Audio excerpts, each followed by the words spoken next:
দর্শক বন্ধু, আমরা বিজ্ঞাপন বিরতির পরে আবার ফিরে এলাম আপনাদেরকে আরও গান শোনানোর জন্য, আরও কথা, আরও কিছু পরামর্শ, কিছু আলোচনা আপনাদের সামনে রাখার জন্য। আচ্ছা অঙ্কিতা, তুমি বলো যে তুমি যে এই যে গান, এত সুন্দর গান গাইলে এই আগের পর্বে, বিরতির পূর্বে সলিল চৌধুরীর কম্পোজিশনে একটি বিখ্যাত গান আছে লতাজির কণ্ঠে।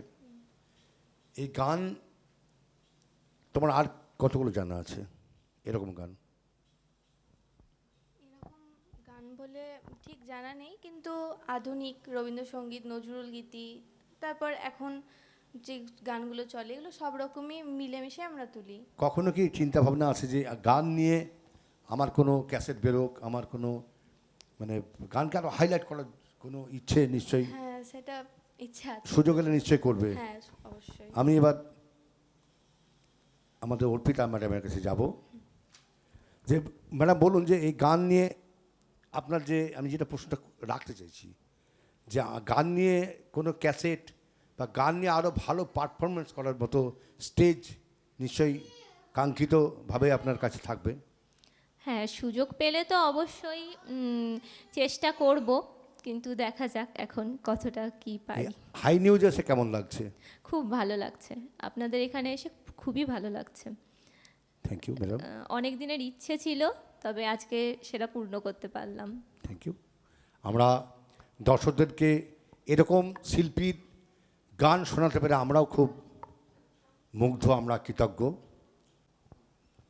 দর্শক বন্ধু, আপনারা দেখছেন হাই নিউজ টেলিভিশন নিবেদিত, আমি সিনিয়র সাংবাদিক এবং সঙ্গীত শিল্পী মানবেন্দ্র চক্রবর্তী পরিচালিত কথায় সুরে গানে গল্পে ফিরে দেখা আজকের অতিথি এই মূল একটি আকর্ষণীয় অনুষ্ঠানের আমরা আজকে রয়েছি সুরের জলসা ঘরে।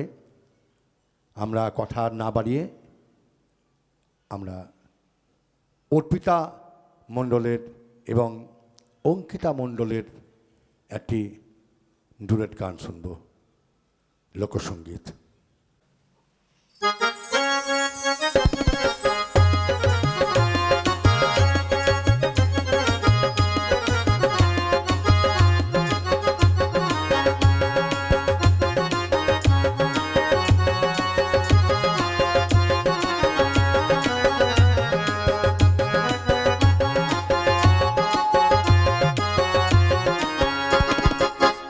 প্রেমের ভাব জানি না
বন্ধু, আমরা একটি অপূর্ব লোকসঙ্গীতের মধ্যে ছিলাম। যে জন প্রেমের ভাব জানে না, রুনা লালার একটি অপূর্ব জনপ্রিয় সঙ্গীত। আমরা এবার একটি কবিতার মধ্যে দিয়ে আসব, তো আমাদের একটুকু সহ্য করে নিতে হবে। আমাদের বাচিক শিল্পী পুতুল টাওয়ারের কণ্ঠে আমরা একটি কবিতা শুনব। দর্শক বন্ধু, আপনারা দেখছেন হাই নিউজ টেলিভিশন নিবেদিত, আমি ঠিক ধরেছেন, সিনিয়র সাংবাদিক এবং সঙ্গীত শিল্পী মানবেন্দ্র চক্রবর্তী পরিচালিত কথায় সুরে গানে গল্পে ফিরে দেখা আজকের অতিথি। একটি আকর্ষণীয় প্রোগ্রাম, একটি আকর্ষণীয় অনুষ্ঠান, যেটা প্রত্যেক দিন রাত্রি 10টায় আপনারা হাই নিউজ টেলিভিশন পর্দায় দেখতে পাবেন এবং দেখছেনও। সেরকম একটি অনুষ্ঠানের আমরা একটি পর্বে রয়েছি, সুরের জলসাঘরে। আমরা এতক্ষণ লোকসঙ্গীতের মধ্যে ছিলাম, এবার আমরা বাচিক শিল্পী পুতুল টাওয়ারিকে আমরা পেয়ে গেছি। তার কাছে একটি আমরা অতি মূল্যবান একটি কবিতা আমরা তার কণ্ঠে শুনব। প্রথমে একটু জেনে নিই উনি কোথা থেকে এসেছেন। আচ্ছা পুতুল ম্যাডাম, আপনি কোথা থেকে আসছেন? আমি মালদা থেকে আসছি। মালদা তো আমাদের জেলার পরের জেলা। মালদা জেলা তো থেকে আসছি। আপনি কবিতা এখানে আজকে আমাদের কি উপহার দিতে চলেছেন? আমি একটা কবিতা আবৃত্তি, রবীন্দ্রনাথের কবিতা আবৃত্তি করতে শোনাতে চাই। রবীন্দ্রনাথের একটি কবিতা আমরা শুনবো। তার আগে জানবো যে আপনি এই যে বাচিক শিল্পী, আপনি যে কবিতা আবৃত্তি করেন, মোটামুটি কতগুলো কবিতা আপনার স্টকে রয়েছে? বেশ কিছু কবিতা আমার স্টকে রয়েছে, যার মধ্যে থেকে, যার ঝুলি থেকে আজকে আমরা একটি আপনার কণ্ঠে আমরা শুনবো। আচ্ছা, একটা কথা আপনাকে জিজ্ঞেস করি যে পুতুল ম্যাডামকে, যে আমাদের এই যে ক্ষয়িষ্ণু সমাজ, ডুবে যাওয়া সাংস্কৃতিক চেতনাকে আবার পুনরায় জাগ্রত করার জন্যে আপনাদের মতো কিছু শিল্পী, যারা কবিতার মধ্যে দিয়ে, গানের মধ্যে দিয়ে, নৃত্যের মধ্যে দিয়ে সাংস্কৃতিক জীবনকে বাঁচিয়ে রেখেছে, বাঁচিয়ে তুলেছে। আজকে এর কার্যকারিতা প্রচুর। মানুষের মনে যদি ফুর্তি না থাকে, মানুষের মনে যদি আজ সঙ্গীত উন্মাদনা না থাকে, তাহলে মানুষ কিন্তু মানুষ থাকবে না। তাই আজকের দিনে এটা খুব মূল্যবান, এবং মূল্যবান বুঝে আপনি বোধহয় নিশ্চয়ই এখানে এই হাই নিউজের পর্দায় আপনি এসেছেন। একদম আপনার কেমন লাগছে? আমার খুব ভালো লাগছে এখানে আসতে পেরে। এই সুযোগটা আপনাদের করে দেওয়ার জন্য আমি খুবই কৃতজ্ঞ আপনাদের কাছে। থ্যাংক ইউ, আমার খুব ভালো লেগেছে। খুব সুন্দর। তো আমরা এই যে হাই নিউজের নিবেদনে এই অনুষ্ঠান আমরা দেখছি, আপনি তো নিশ্চয়ই অনুষ্ঠান দেখেই মুগ্ধ হয়ে এখানে এসেছেন। হ্যাঁ, আপনার কেমন লেগেছে এই খুব ভালো প্রোগ্রামগুলো? লেগেছে, এই অনুষ্ঠান খুব ভালো লেগেছে। এই চ্যানেলটা আমি প্রত্যেক দিন দেখি এবং খুব ভালো লাগে, যার জন্য আমি এখানে অংশগ্রহণ করেছি। বাহ, হাই নিউজ টেলিভিশন। আচ্ছা, আপনার এবার আমরা কবিতার মধ্যে দিয়ে যাব। আপনার রবীন্দ্রনাথের কি কবিতা শোনাবেন? আমি রবীন্দ্রনাথ ঠাকুরের আফ্রিকা কবিতা শোনাতে চাই। খুব সুন্দর, শুনুন। আফ্রিকা, চলুন। কবিগুরু রবীন্দ্রনাথ ঠাকুরের আফ্রিকা।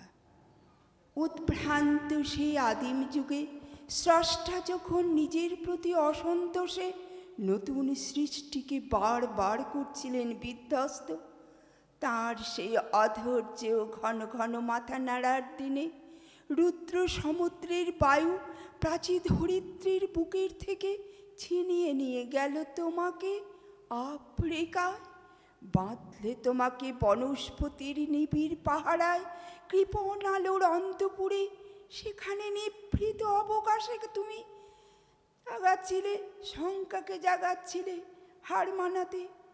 এই সময় যখন গুপ্ত গহ্বর থেকে পশুরা বেরিয়ে এলো, অশুভ ধ্বনিতে ঘোষণা করল দিনের অন্তিম কাল।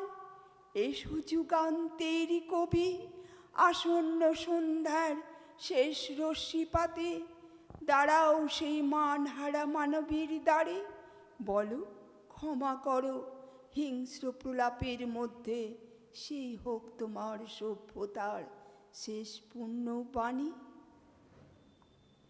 খুব সুন্দর, খুব সুন্দর। রবীন্দ্রনাথ ঠাকুরের আফ্রিকা আমরা শুনলাম। আচ্ছা, আপনি কি আজকেই মালদা বেরিয়ে যাবেন? হ্যাঁ, আমি আজকেই বেরিয়ে যাব। বাহ, খুব সুন্দর। আবার আমরা চাইবো যে এই সুন্দর সুন্দর কবিতা আপনার শোনার জন্য আমরা অধীর আগ্রহে থাকবো। নিশ্চয় আপনি আবার আসবেন। দর্শক বন্ধু, আমরা একটা ছোট্ট ব্রেক নেব, বিজ্ঞাপন বিরতি। আপনারা কোথাও যাবেন না, আমরা এক্ষুনি ফিরে আসবো একজন শিশু শিল্পীর গানে গানে। একটু অপেক্ষা করুন, আমরা এখনই আসছি।